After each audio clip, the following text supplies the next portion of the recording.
सब दा सज्जन सब दा यार 5 करोड़ आवाम दा प्यार कैदी नंबर 804 वर्दियां वालड़े हो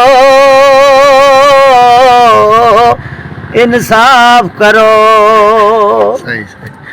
ओ कौम नू जीण दा वल समझाया सुती कौम नू खान जगाया। कौम नू जीण दा वल समझाया सुती कौम नू खान जगाया। आलमी दुनिया होई हैरान कीता शान नबी दा बयान। एह पक्का मुसलमान दुनिया वालड़े हो इंसाफ करो। वो अमरीका तू सफर आया खान ने हक दा लम लहराया। तुसी कराया दम तमाद बनया झगड़े दी बुनियाद। होंडी दा मुल्क बर्बाद वर्दियां वालड़े हो इंसाफ करो। ओ मुल्क दी दाल च वड्डा काला जेंदा ना है भी गोडाला। चादर चार दीवारी पार नंगिया वीडियो इज्जता तार। क्या इवें हो दिन चौकीदार वर्दियां वालड़े हो इंसाफ करो।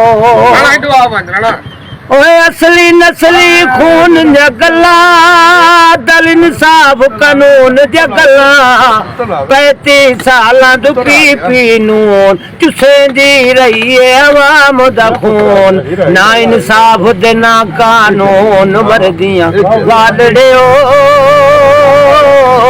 इंसाफ करो।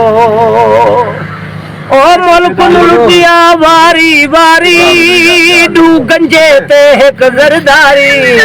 ओ त्रिये शख्स ने अज आजाद सारे इदारे जिंदाबाद। की करिए हुण फरियाद वर्दियां वालड़े हो इंसाफ करो। शेर को बंद कर कुत्ते मारन पंजे एक डंदल ते दून गंजे। गली गली विच इहो शोर सिंध दे डाकू पंजाब दे चोर। एक चोर उतू मुंह जोर वर्दियां वालड़े हो इंसाफ करो। 8 फरवरी नू फैसला करना है हक नाल जीवन हक नाल मरना है। ओ जुल्म दे बदले दे तू वोट करनी खान दी फुल सपोर्ट। गंजा दे हाथ पासपोर्ट ते एयरपोर्ट वर्दियां वालड़े हो इंसाफ करो इंसाफ करो।